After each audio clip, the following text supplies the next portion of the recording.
Study studio with Mohammad Farooq के पैसे। अस्सलाम वालेकुम। आज मैं आपको फ़िज़िक्स 9 यूनिट नंबर 4 डायनामिक्स 2 के न्यूमेरिकल्स जो है वो आपके साथ डिस्कस करूँगी। सबसे पहले हम देखते हैं न्यूमेरिकल नंबर 1।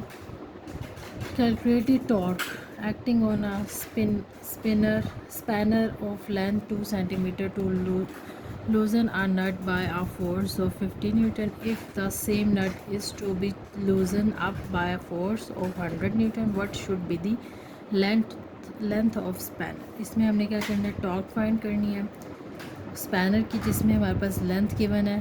जब हमने उसको नट को लूज़ किया इस फोर्स के साथ, अगर हम सेम नट को जो है वो लूज़ करें 100 न्यूटन के साथ, तो इसकी लेंथ क्या होगी, हमने ये जो है इसमें फाइंड आउट करना है।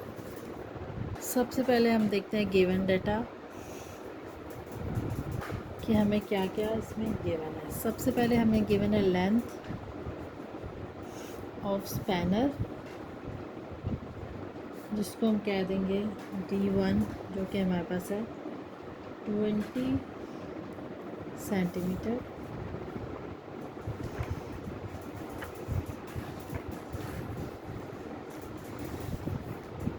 जिसको हम जो है वो मीटर में करेंगे तो हमारे पास आ जाएगी 0.2 मीटर। नेक्स्ट हमें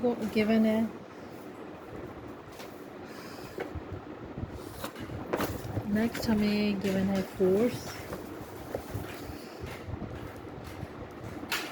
F1 50 न्यूटन और फोर्स जिसको हम F2 कहेंगे जो कि है 100 न्यूटन। हमने फाइंड क्या करना है, टॉर्क T, और नेक्स्ट हमने फाइंड करनी है लेंथ ऑफ स्पैनर D2, जो हमने फाइंड करना है। हमें पता है टॉर्क जो है वो किसके इक्वल है,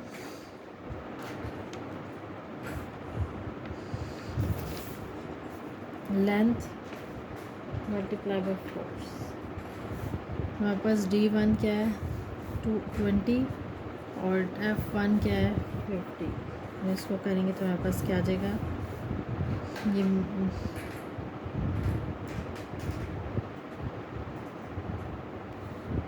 0.2 और ये न्यूटन, तो ये हमारे पास आ जाएगा 10 न्यूटन मीटर।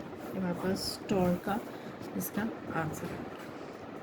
नेक्स्ट हमने जो फाइंड करना है कि उसने नट जो है वो लूज़ किया, इसी में स्पीड में सेम जो उसके वो फोर्स लग रही है, लेंथ वही है, तो उसका हमने फोर्स जो है वो 100 न्यूटन कर दी। इसमें हमने जो है वो लेंथ फाइंड करनी है स्पैनर की। तो हमने जो है वो क्या करना है कि जब हम लूज़ करेंगे नट को सेम उसमें, तो स्पैनर जो होगा वो क्या करेगा, इक्वल टॉर्क जो है प्रोड्यूस करेगा। तो इसका मतलब T1 is equal to T2। T1 हमारे पास क्या है, D1 multiply by F1 equal to D2 multiply by F2। इसमें हमें जो है क्या फाइंड आउट करना है, D2। हम D2 को एक साइड लेंगे, D1 multiply by F1 divided by F2। इसमें हमने वैल्यूज़ पुट करनी है, D2 is equal to D1 हमारे पास 0.2, F1 हमारे पास है 50 और F2 है 100। इसको हम कैलकुलेट करेंगे तो ये हमारे पास आंसर आएगा 0.1 मीटर। इसको हम सेंटीमीटर में लिख देंगे तो ये देगा 10 सेंटीमीटर। हमारे पास D2 का आंसर जो हमें फाइंड आउट करना। नेक्स्ट है number 2, a long uniform steel bar of length इसकी ये है स्टील बार की, और balanced by a pivot at its middle. इसको मिडल से जो है बैलेंस किया गया है। 2 masses M1 M2 are suspended at distance. M1 जो है वो 0.2 मीटर और M2 0.3 सेंटीमीटर की डिस्टेंस पे इसको हमने जो है वो बैलेंस किया है। डिस्टेंस इसका रखा है respectively from the part. Ignoring math को इग्नोर करना है of the steel bar. If math M1 0.6 kg find its mass m2, m1 given है, m2 हमने फाइंड करना है। नंबर 2 न्यूमेरिकल, इसमें हमें क्या दिया हुआ है, m1 moment of arm,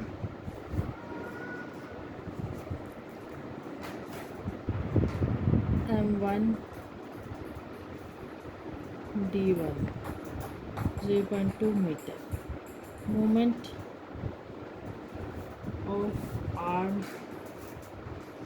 m2 d2 0.3 metre. Mass कितना हमें दिया हुआ है, m1 जो है वो दिया हुआ है हमें 0.6 kg, और हमने क्या फाइंड करना है, मैस m2 फाइंड करना है।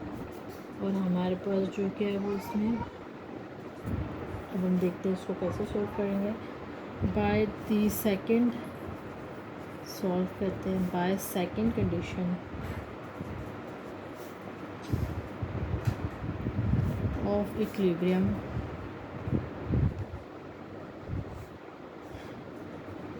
टॉर्क जो एंटी क्लॉकवाइज मतलब T1 और clockwise T1 is equal to T2।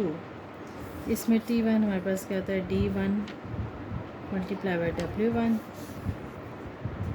Is equal to D2 multiply by W2, जबकि W हमारे पास क्या होता है, mg के इक्वल होता है। ठीक है, वेट किसके इक्वल होता है, W is equal to mg। तो हम क्या करेंगे, D इसको जो है D1 multiply by m1g is equal to D2 multiply by m2g। यहाँ से हमने जो फाइंड क्या करना है, m2 को एक साइड ले आएंगे, बाकी इसको हम यहाँ पे एक साइड लिख देंगे, और हम इसमें जो है इसकी वैल्यूज़ को पुट करेंगे। D1 हमें रिक्वायर्ड है 0.2 मल्टीप्लाई बाय 0.6 kg और डिवाइडेड बाई D2 हमारे पास है 0.3। अब हम जो इसको कैलकुलेट करेंगे तो m2 हमारे पास आ जाएगा 0.4 kg। हमारे पास m2 का आंसर आ गया। नेक्स्ट है हमारे पास थर्ड वाला, टू मैसेज है 250 ग्राम और 100 ग्राम के are hanging at the position, hang किया हुआ इसको पोजीशन पे कौन सी, 65 centimetre and 80 centimetre respectively on a uniform metre पे, और क्या pivoted at 50 centimetre mark as shown, 50 centimetre जो है इसका वो पाइवटेड, इसको पाइवट किया गया। Where should our third match, हमने देखना है थर्ड मैच जो है वो क्या 400 gram be position to balance roof, इसको हमने जो है वो इस वाले को 400 ग्राम वाले को जो है पोजीशन देने के लिए कहाँ पे रखेंगे तो ये बैलेंस होगा। इसको हम देखते हैं। नंबर 3, सबसे पहले जो है हमें गिवन है मैस m1 250 ग्राम, मैस m2 हमें है 100 ग्राम, मैस m3 गिवन है 400 ग्राम्स। अब इसमें जो है वो क्या पोजीशन दी हुई है इसकी पाइवट की, सबसे पहले हमें दी हुई है 50 सेंटीमीटर। ठीक है, सबसे पहले हमें गिवन है 50 सेंटीमीटर, उसके बाद हमें गिवन है पोजीशन ऑफ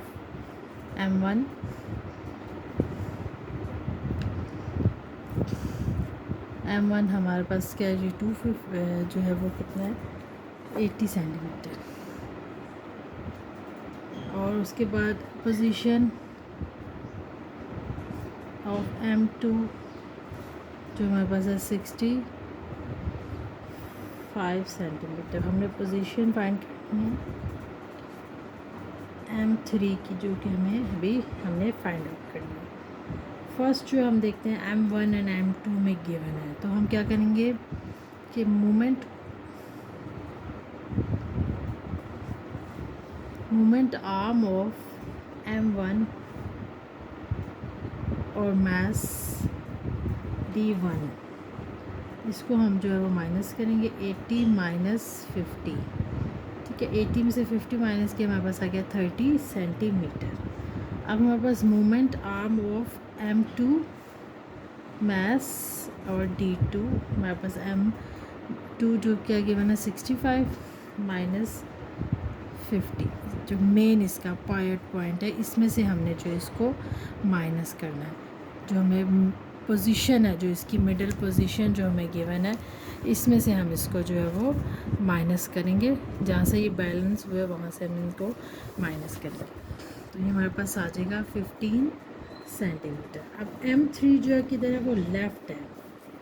लेफ़्ट से यहाँ से जो है हमने इसको बैलेंस करना है।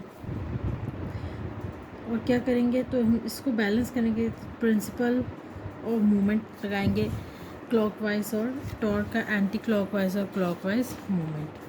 इसमें हम जो है उसको फार्मूले को जो है वो लगाएंगे।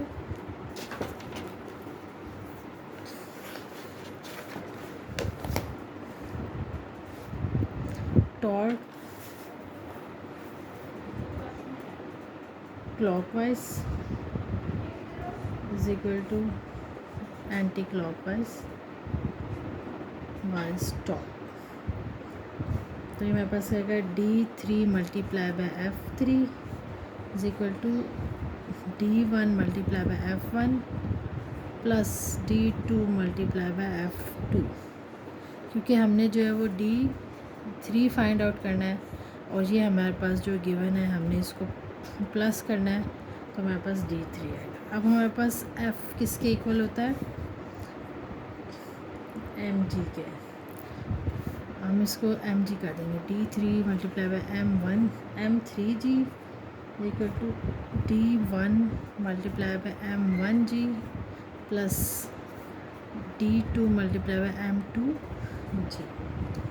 अब हम क्या करेंगे, जो हमने फाइंड आउट करना है उसको वन साइड ले लेंगे। हमें D3 चाहिए, बाकी हम जो वन साइड ले आएंगे।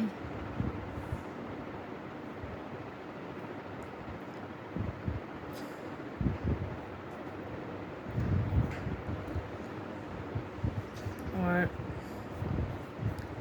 D2 multiply bye M2 divided by M3। इसमें हम वैल्यूज़ पुट करेंगे। 30 multiply by 100 plus 15 multiply by 250 divided by 400। इसको कैलकुलेट करेंगे तो हमारे पास 3000 प्लस 3750 डिवाइडेड बाय 400। इसको हम जो है वो करेंगे कैलकुलेट डिवाइडेड बाय 400, तो हमारे पास D3 आ जाएगा 16.875 सेंटीमीटर। हमारे पास D3 की वैल्यू।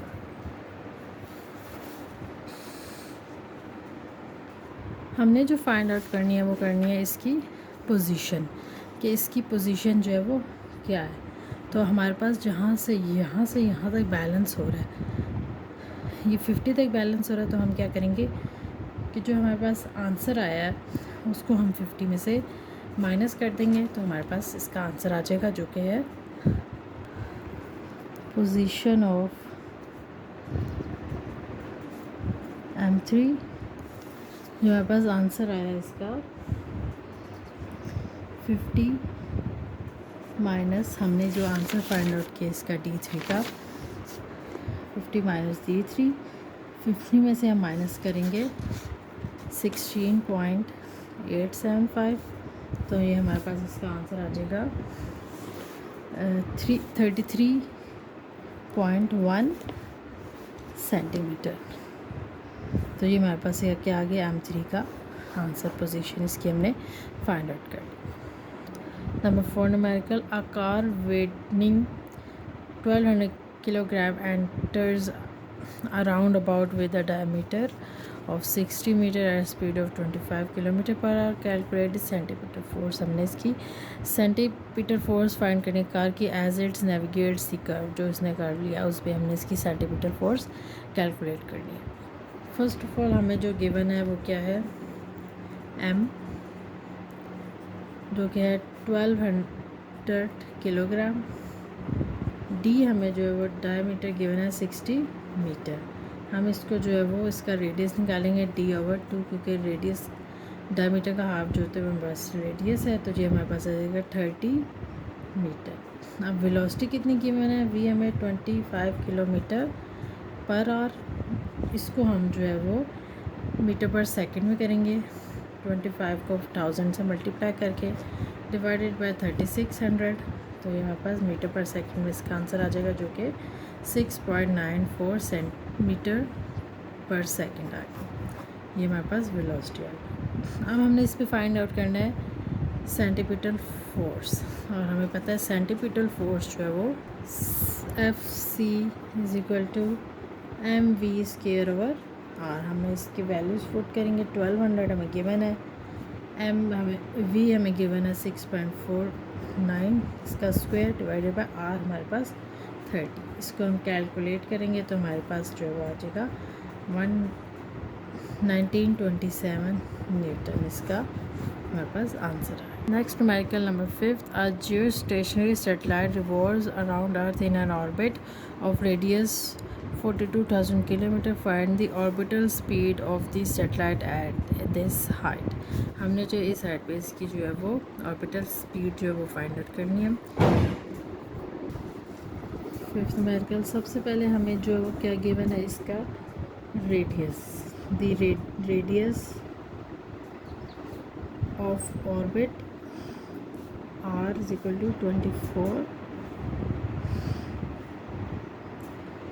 42,000, ठीक है, 42,000 गिवन है। इसको हम जो है वो साइंटिफिक उसमें लिखेंगे तो ये हमारे पास आ जाएगा 42 × 10⁻³ मीटर। नेक्स्ट हमें जो है वो क्या है, इसमें हमें जो है वो सेटेलाइट रिवॉल्व कर रही है अराउंड ऑर्बिट, एक ऑर्बिट के गिर्द जो है वो मूव कर रही है, तो हमारे पास इसमें क्या होना चाहिए, टाइम होना चाहिए। टाइम हमारे पास जो ऑर्बिटल पीरियड है वो हमने इसी में से जो है वो फाइंड करना है, इसी में से ढूंढना है, क्योंकि कुछ क्वेश्चन जब रिवॉल्व कर रही है, इसका मतलब ये अर्थ के गिर्द रिवॉल्व कर रही है, तो इसका मतलब है कि ये जो है वो एक दिन का 1 डे का जो इसका टाइम बताया गया है, 1 डे का जो है कितना 24 आवर्स का। और इसको जब हम चेंज करेंगे इसका टाइम, हमने ये खुद फाइंड आउट करना है, क्योंकि जो अर्थ है वो जो और स्पीड है इसकी ऑर्बिट की, वो जो है वो 1 डे की हमें जो है वो गिवन होती है। इसमें हमने जो एक सेंस के थ्रू जो है वो क्वेश्चन को जो है इसमें से ही आंसर बनाना है। तो हमारे पास इसमें जो है वो क्या गिवन नहीं है, टी जो है हमें गिवन नहीं है। वो हम कैसे करेंगे, क्योंकि ये एक दिन की बात हो रही है, स्पीड की बात हो रही है उसकी, तो ये जो इसकी रिवॉल्व जो हो रहा है वो किसके कितने सेकंड 1 डे की बात की जा रही है। तो हम क्या करेंगे, इसको हम यहाँ से फाइंड आउट करेंगे, तो ये हमारे पास जो है वो आ जाएगा 86,400 जो है वो किस में आ जाएगा हमारे पास, सेकंड में। हम इसको इसी में से क्वेश्चन में से ही फाइंड आउट करेंगे। नेक्स्ट हमारे पास अब ये दोनों चीज़ें गिवन है, हमने जो ऑर्बिटल स्पीड जो है वो फाइंड आउट करनी है, जो किसके इक्वल है, v = 2πr/t। इसमें हम जो है वैल्यूज़ पुट करेंगे,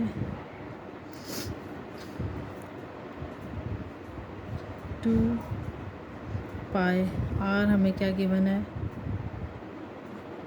42 × 10⁻³ डिवाइडेड बाय हमारे पास t भी है, जब इसमें लिख देंगे। अब हमारे पास जो है वो इसको हमारे पास पाई की वैल्यू क्या होती है, 3.14 10⁻³ डिवाइडेड बाय, इसको जो है अब हम क्या करेंगे, इसको हम कैलकुलेट करेंगे तो हमारे पास आंसर आएगा 26376 डिवाइडेड बाय 86400। हमारे पास जो इसकी क्या आ जाएगी ऑर्बिटल स्पीड 52.78 मीटर पर सेकंड, जो है इसका हमारे पास ऑर्बिटल स्पीड जो है इसका आंसर आ जाएगा। ये हमारे पास न्यूमेरिकल नंबर 5 न्यूमेरिकल्स जो है वो कंप्लीट होते हैं। अगर इसमें आपको कोई डिफ़िकल्टी हो तो आप पूछ सकते हैं। चैनल को लाइक करिए, सब्सक्राइब और शेयर। Thank you.